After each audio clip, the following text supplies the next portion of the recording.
belajar mendalang itu ketika itu kalau nggak salah ya, masih usia 4 tahun. Loh? Masih usia 4 tahun itu saya sudah mungkin bahasanya disekolahkan. Disekolahkan saya itu di diklat pelatihan wayang di Istana Anak-anak Indonesia, Taman Mini. Tapi kalau namanya dalang harus laki-laki ya? Nggak ada yang perempuan? Oh, ada. Ada juga? Ada yang dalang perempuan. Yang sekarang yang masih muda gini ada? Ada. Wah, Menarik. ada. Kalau di sanggar saya ada.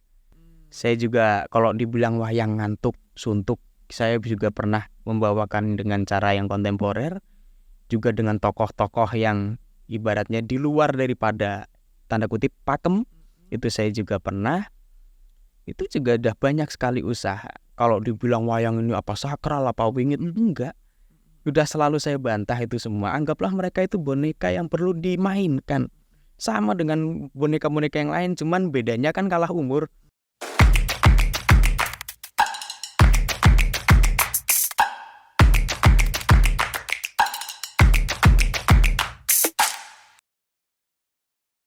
Halo Sobat Budaya, bagaimana kabar kalian semua? Semoga dalam keadaan sehat dan baik-baik saja. Senang sekali saya Maudy Kusnaidi kembali hadir dalam podcast budaya untuk Dinas Kebudayaan Provinsi DKI Jakarta. Melalui platform ini diharapkan dapat meningkatkan promosi serta apresiasi terhadap seni dan budaya khususnya di DKI Jakarta. Nah, sebelum kita mulai ngobrol-ngobrol podcast budaya kali ini, saya mengucapkan terima kasih dulu kepada rekan-rekan yang telah membantu terjadinya podcast budaya pada episode ini, yaitu Batik LMW dan juga makeup artist dari Ivan Gunawan Kosmetik. Oke, ngobrol-ngobrol podcast budaya kali ini ada di sebuah gedung yang salah satunya yang saya sayang banget, saya suka banget. Ini ada di Gedung Kesenian Jakarta di Pasar Baru, Jakarta Pusat. Udah pernah kesini dong? Ya, jadi gedung ini menjadi tempat pertunjukan para seniman untuk mementaskan karya seni seperti opera, teater, seni tari, seni sastra. Pokoknya masih banyak lagi dan tidak hanya di Indonesia, tapi juga mancanegara. Banyak loh seniman-seniman dunia yang pernah pentas dan menampilkan karyanya di gedung ini. Dan Gedung Kesenian Jakarta ini juga termasuk dikelola oleh Dinas Kebudayaan Provinsi DKI Jakarta melalui Unit Pengelola Gedung Pertunjukan Seni Budaya. Nah, program podcast budaya ini kan nantinya akan ditayangkan di YouTube. Jadi harus dipantengin dan di-follow platform media sosialnya di @disbudDKI. Jangan lupa subscribe dan share untuk tahu episode-episode apa sih yang selanjutnya gitu ya. Oke, udah siap buat episode kali ini? Kali ini gak kalah seru karena kita akan membahas tentang melestarikan budaya wayang pada generasi muda. Aduh, ini muda banget nih yang ngomong nih gak ya? Oke, di sini ada narasumber kita di bidangnya udah gini banget deh. Ada Mas Fakih Triserafil Ardi, dikenal sebagai dalang muda yang sangat berbakat dan baru saja lulus dari Fakultas Ilmu Budaya Universitas Indonesia. Luar biasa, ada sarjana di sini. Terus dia punya prestasi banyak banget dan diantaranya adalah juara 1 dalang bocah tingkat DKI. Dari bocah di tahun 2013 udah jadi pemenangnya loh. Terus juara 1 Festival Dalang Bocah dan Remaja di tahun 2020. Nah, Mas Fakih ini juga mendapatkan berbagai penghargaan, diantaranya penghargaan dari Kementerian Kebudayaan dan Pariwisata, Dirjen Nilai Budaya, Seni dan Film di tahun 2011, dan juga penghargaan dari Pemerintah Provinsi DKI Jakarta pada Pekan Museum Wayang ke-10 tahun 2013. Ini dia Mas Fakihnya. Apa kabar Mas Fakih? Baik. Sehat? Iya, sehat. Alhamdulillah. Semalam habis ngewayang nggak? Wah, semalam sih enggak. Semalam nggak? Semalam enggak. Kalau ngewayang masih semalam suntuk gitu nggak sih Mas? Iya, untuk sekarang ini ya kalau misalkan ada panggilan dalang ya kemungkinan besar semalam suntuk. Oh iya. Saya ya. Nggak yang cuman bikin yang versi singkat deh Mas Fakih gitu, 2 jam gitu, bisa nggak? Ada, bisa. Oh gitu. Seru juga ya. Coba mau tahu dulu nih. Ini tadi kan katanya juara dalang bocah. Iya. Emang dari umur berapa sih jadi dalang? Saya itu belajar mendalang itu ketika itu kalau nggak salah ya masih usia 4 tahun. Loh? Masih usia 4 tahun itu saya sudah mungkin bahasanya disekolahkan. Disekolahkan saya itu di diklat pelatihan wayang di Istana Anak-anak Indonesia Taman Mini. Tunggu. Ini Itu yang bawa orang tua. yang bawa orang tua. Emang orang tuanya emang pendalang atau emang turunan atau seniman-seniman wayang juga? Sebenarnya bukan, kalau dari orang tua saya sendiri sebenarnya bukan. Oh. Tapi karena memang dari kecil ya ketidaksengajaan ketika orang tua saya ngajak nonton wayang, saya senang.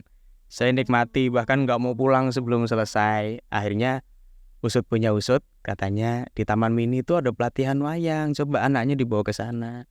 Ya pada akhirnya saya masuklah di Istana Anak-anak itu. Jadi karena orang tua itu emang penikmat pertunjukan wayang gitu. Betul. Terus kamunya dibawa ternyata ikut nonton dan Iya. menikmati gitu. Iya, betul. Itu jadi sekolah 4 tahun. Ya di umur 4 tahun itu saya udah masuk Istana Anak-anak Indonesia.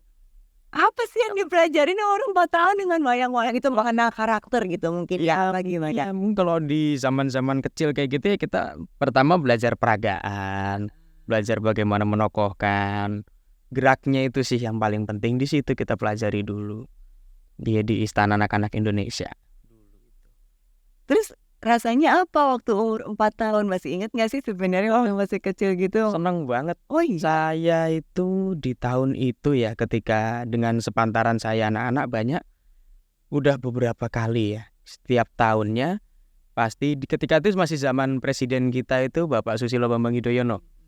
Beliau itu mengadakan kunjungan di Taman Mini dan salah satunya ke Istana Anak-anak itu tadi untuk menikmati pertunjukan kita anak-anak. Dan setelah kita pertunjukan ditonton oleh beliau, kita semua diberi waktu nih untuk bersalaman dengan beliau, Bangga. diberi waktu dengan ngobrol dengan Ibu Ani kayak gitu. Itu dulu zaman kecil. Senang sekali ya, rasanya bangga banget kali ya. Wah, kalau ingat zaman itu rindu saya. Iya ya. Iya. Yang sekarang udah ketemu berapa presiden jadi. Ya, baru ini aja baru Pak Susilo Bambang Yudhoyono itu dengan Pak Budiono udah. Saya yang lainnya belum. Belum nih sama Pak Jokowi belum ketemu ya. Halo. Ini kan tahun 2013 kan, maksudnya teman-teman di umur segituan pasti nggak banyak dong yang seneng wayang, atau justru karena kamu terjun urusan wayang jadi teman-temannya juga pada kenal soal wayang. Ya sebenarnya gini ya di Jakarta ini nggak sedikit, cuman ya dikatakan banyak pun enggak Juga. Iya, jadi sepantaran saya atau bahkan lebih dari saya atau di bawah saya pun sampai sekarang ini masih banyak yang ikut turut belajar, ikut turut serta mencari pengalaman di dunia wayang itu banyak. Termasuk saya sendiri kan juga di rumah alhamdulillah ya membangun kayak semacam sanggar ya, diniatkan untuk perkumpulan anak-anak yang dalang, terus juga bisa dipakai buat sharing juga kalau belajar itu juga di rumah. Jadi sekarang Mas Paki juga ngajar. Iya.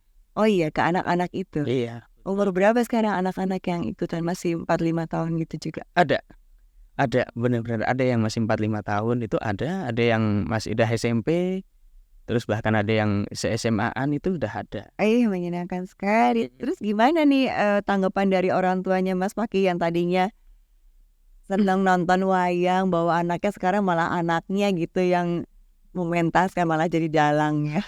Ya pastinya kalau dari orang tua sendiri sih bangga ya, karena ya jadi dalang itu kan bisa dikatakan hal yang gak mudah. Apalagi kan di balik banyaknya para pejuang-pejuang budaya ini kan ya saya salah satunya yang ikut berdiri juga kan, itu juga kan gak mudah. Ya semua itu juga berdasarkan proses dan saya tidak luput daripada restu dan doa orang tua bisa sampai kayak sekarang ini. Masih ingat nggak ngedalang pertama kali yang beneran ngedalang gitu? Kan ini kan umur 4 tahun, kan tadi udah pentas depan Pak Presiden gitu. Satu kayak yang pertama, dianggap yang pertama kali itu kapan? Pertama kali itu kalau namanya di pedalangan itu ya, itu bahasanya kebiakan, yaitu pertama kalinya dalang itu dipentaskan semalam suntuk. Itu saya di kampung halaman saya di Jember, Jawa Timur sana. Saya mendalang di sana pertama kali untuk acara mantenan kakak saya sendiri. Itu di sana. Umur Pertama berapa untuk tuh? biak itu lulus SMA dan baru diterima di Universitas Indonesia. Iya, jadi zaman saya maba sampai saya nggak ikut rangkaian acara mahasiswa baru, saya ndalang di Jember itu karena mendalang. Iya, betul. Luar biasa. Jadi waktu kecilnya di Jakarta atau kecilnya malah di kampung halaman? Saya lahir di Jakarta. Oh gitu. Betul, saya lahir di Jakarta. Karena orang tua asli daerah Jawa Timur sana, Jember, Jawa Timur, asli keduanya. Mungkin karena kangen kali ya, jadi senang nonton wayangan gitu ya jadinya Iya, sampai di bawah gitu. bisa sih. Oke, masih inget nggak ini yang ngajarin ngedalang siapa? Wah, dalam catatan hidup saya itu guru yang benar-benar membimbing saya di pedalangan itu ada beberapa. Salah satunya ya di Istana Anak-anak ini sendiri. Di Istana Anak-anak sendiri itu saya dipandu oleh yang sampai sekarang saya tekuni itu pemilik Sanggar Seko Budoyo, yaitu Bapak Haji Margono. Itu beliau pelatih saya. Terus juga dari Solo Pak Balsius Subono, ada juga Pak Purwanto. Terus guru saya di Jember itu juga ada dalang terkenal Ki Edi Siswanto Mudo Carito. Dan ya sejauh ini itu untuk guru besar saya. Waktu belajar dengan para guru besar pewayangan ini, Mas Paki itu datang ke Solo kah? Atau pas mereka lagi ada pengadakan workshop misalnya di Jakarta? Enggak, jadi pelatihan kita itu rutinan. Rutinannya itu setiap, kalau dulu zaman saya masih kecil itu Sabtu dan Minggu. Itu di Taman Mini dan mereka memang di Istana Anak-anak itu sebagai pekerja yang mengajarkan anak-anak. Enggak cuma dalang, tapi juga anak-anak sekolah-sekolah yang belajar karawitan itu juga dituang di dalam situ. Jadi yang kalau misalnya kita nih ya, saya ceritanya awam deh nih gitu ya. Kan cuma sekali-sekali ikutan wayang orang gitu, cuma lewat-lewat gitu. Yang namanya ngedalang itu scope of work-nya gitu. Maksudnya yang di-handle gitu, yang ditangani itu apa aja sih misalnya gitu. Ini cakupannya apa dulu ini? Nah makanya nggak ngerti nih gimana kalau misalnya ngedalang di balik layar gitu. Jadi apa aja gitu, termasuk nyiapinnya kah, musiknya kah, ceritanya kah, gimana tuh? Ya yang pasti kalau kita mendalang itu ya kan harus siap tenaga lah, jelas karena semalam suntuk. Terus duduk terus. Gila. Duduk terus, sila terus. Ya namanya satu badan kan, tangan memainkan wayang, mulut berbicara, juga kan bernyanyi yang bahasa Jawanya itu suluan, kaki main keprak, dan juga harus nata tempo lewat dodokan itu juga harus kita persiapkan. Dan juga harus klop dengan tim penabuh, tim pemain gamelan itu juga kita harus klop. Cerita tentunya ya, selain kita mempersiapkan juga kita harus sudah mematangkan cerita yang kita bawakan. Ya seperti itu. Untuk tokoh wayang ya itu masih bisa dikondisikan. Kalau bagi saya gitu. Berarti ada latihan dulu nggak sama para pemusik ya istilahnya ya, penyinden juga gitu? Untuk latihan sih pasti. Cuman mungkin kalau untuk pertemuan pentas, umpamanya kita sedang mempersiapkan pentas untuk tanggal sekian. Nah saya paling mengadakan 1 atau 2 kali pertemuan tergantung besaran tanggung jawab yang harus diterima. Kayak begitu. Ih seru sekali ya. Iya. Ini yang kayak Mas Paki gini-gini masih ada lagi nggak sih, apa cuma sendirian? Banyak. Insya Allah banyak. Ya nggak cuman saya. Ya itu tadi sedikit ya enggak, banyak pun ya belum tentu. Tapi kalau namanya dalang harus laki-laki ya, nggak ada yang perempuan? Oh ada. Ada juga. Ada yang dalang perempuan. Yang sekarang yang masih muda gini ada? Ada. Wah. Menarik sekali. Ada. Kalau di sanggar saya ada. Yaitu namanya Juliana Putri Pratama, itu juga pernah dalang. Oh jadi nggak ada pakem bahwa dalang tuh harus laki-laki? Enggak melulu. Oh gitu. Iya. Oke. Jadi udah terjadi tuh ya, kebayang tuh repotnya ya kalau mau ngedalang ya. Ya cerita mesti hafal. Ya duduk nggak ganti-ganti ya. Kalau kita kan ini udah goyang-goyang ya, ini semalam suntuk loh.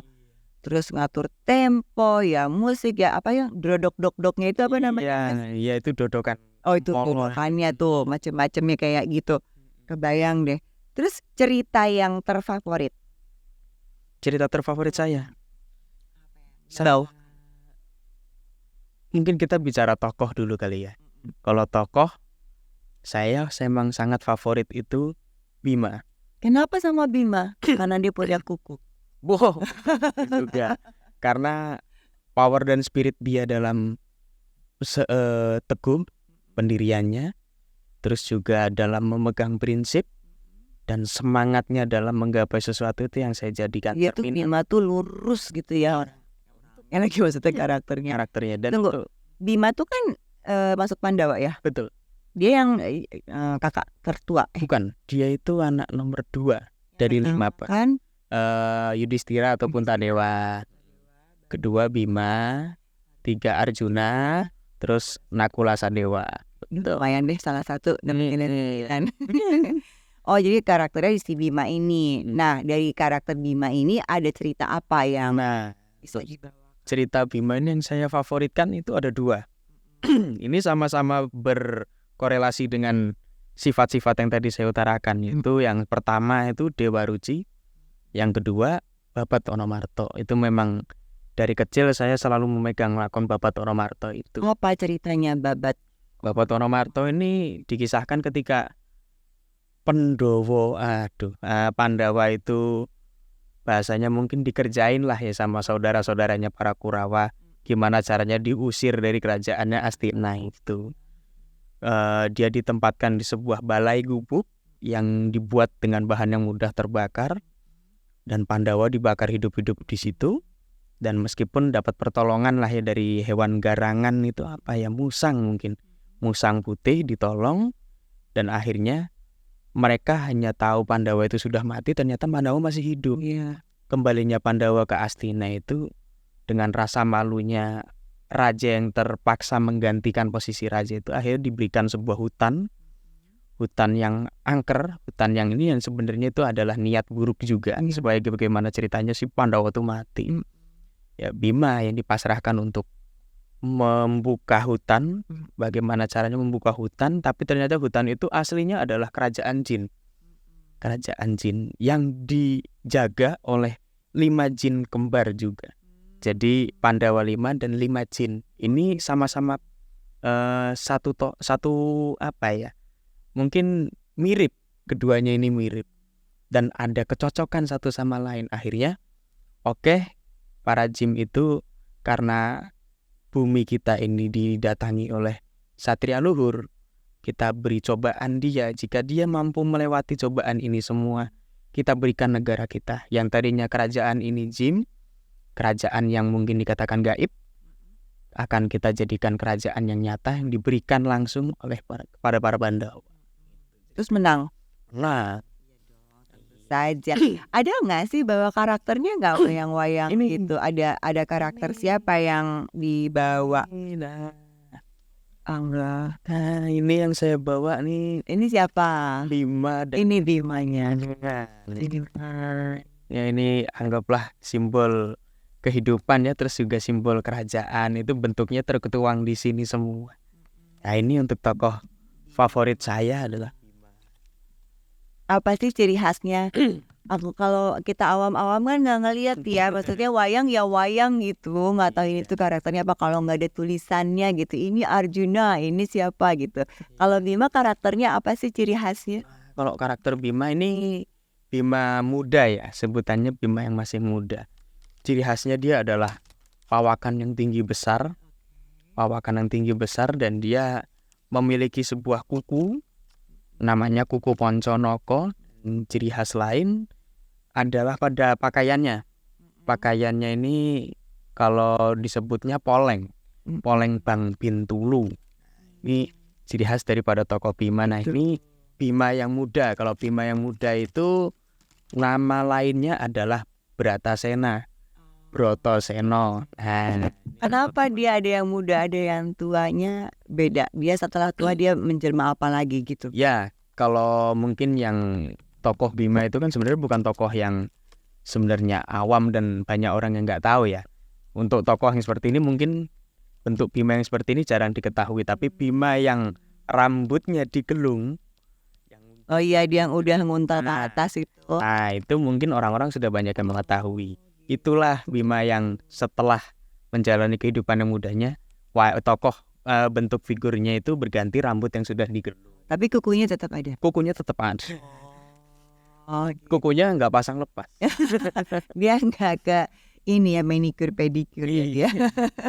Oke, sebenarnya ini kan beberapa kali kalau saya ikutan pentas wayang orang gitu ya, ceritanya apapun tuh pasti kan sebenarnya nggak jauh-jauh dari relevan lah sama kehidupan kita zaman sekarang gitu Iya. kan, hanya simbol-simbol gitu kan, kayak perwakilan gitu ceritanya. Nah, kalau dalam pewayangan ini kenapa sih dia selalu ada pesan-pesan moral yang ingin disampaikan dan disisipkan itu?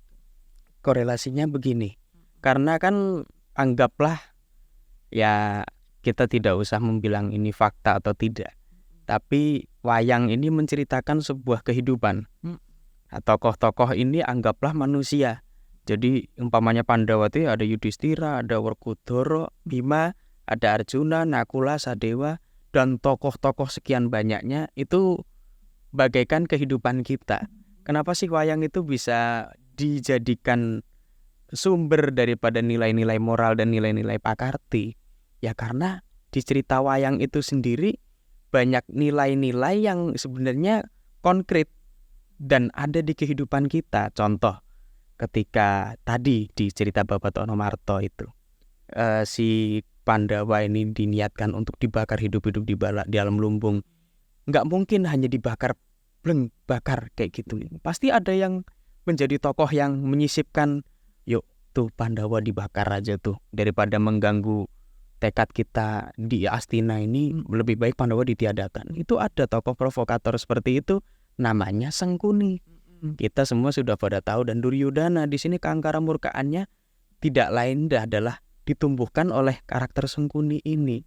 Jadi ya Penghasut. iya, penghasut, dan nggak ada orang baik yang nggak dihasut supaya tetap baik tuh nggak ada. Pasti kalau sudah dihasut akan tetap Kenapa jahat. sih si Sengkuni takdirnya emang jadi penghasut ya?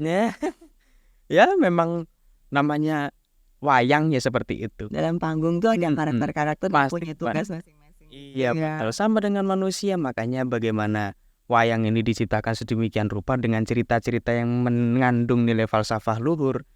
Ya karena kita sebagai penonton dituntut untuk menikmati cerita dan wah, oh ini ternyata kita itu nggak boleh melakukan seperti Sengkuni. Nantinya kalau kita gagal malu, berhasil pun dosa, kan kayak gitu. Atau kalau di Jawa itu ada yang ngunduh wayang pakarti, yaitu apa yang kita tanam yaitu yang akan kita tuai. Itu tuh pasti hukum-hukum yang terus berjalan kayak gitu. Dan gak cuman itu, banyak nilai falsafah yang dikandung di wayang.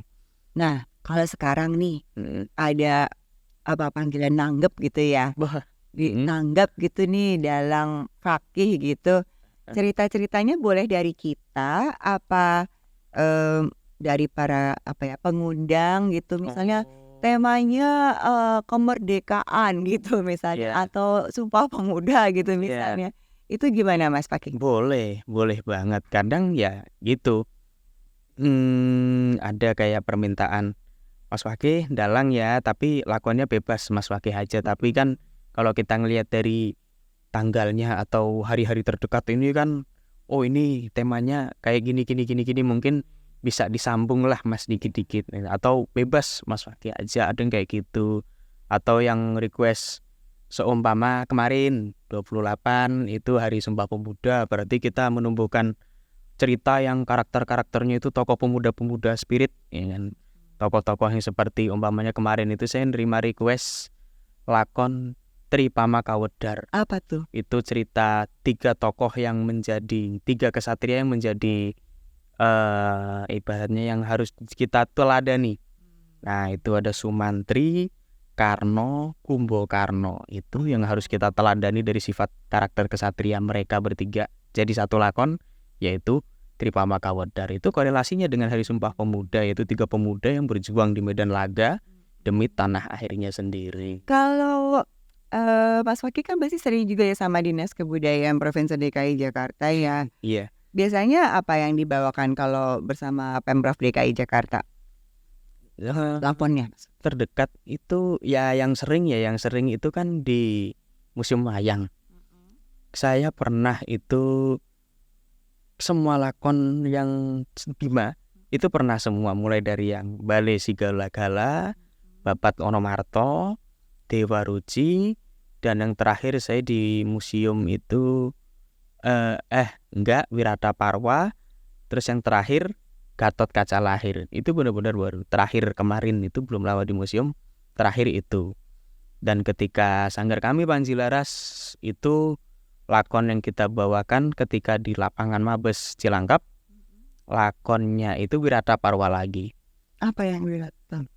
Wirata Parwa itu cerita ketika Bima itu dalam pengasingan yang menyamar di negara Wirata. Ini baru satu tokoh cerita loh. Belum ada yang lain-lain. Selain yang ngetop aja baru Pandawa 5. Di luar Pandawa 5 ada cerita lagi yang lain, yang Kurawa, yang mana, yang Ramasinta gitu kan. Banyak banget. Nah, ini tuh sebagai yang termasuk muda lah ya. Mas Paki sama saya aja masih ini loh, mudaan Mas Paki. Itu gimana cara menghafal dari cerita-cerita yang banyak banget ini? Kalau saya lagi-lagi karena kita membaca ya mungkin naskah-naskah atau mungkin buku-buku pedoman wayang itu kan juga ada.